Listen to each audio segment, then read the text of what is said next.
ප්‍රේක්ෂකයනි ඔබ අදත් මේක දුවන්නේ ඔව් නෑ බෑ මමත් එක්ක බෑ තරගයේ සමග. විනාඩි දෙකක් තරගකරුවා තරගයේ රැඳී සිටිය යුතුයි. ඔව් නෑ බෑ කියන වචන තුන භාවිත කරන්නේ නැතුව.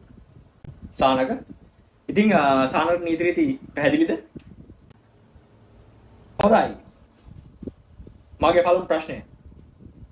ඔබ අද මෙම තරගයට සහභාගී වීමට ප්‍රථම ඔබේ ආහාර වේල ලබාගෙනද පැමිණි? දැන් මෙහෙමයි ඔක ටිකක් අමුතු ප්‍රශ්නයක්. දැන් මමගේ උත්තරය මම ඔව් කියලා කිව්වොත් එහෙනම් මාව ඩිස්ක්වොලිෆයි වෙනවා. මම නෑ කිව්වොත් එහෙමයි.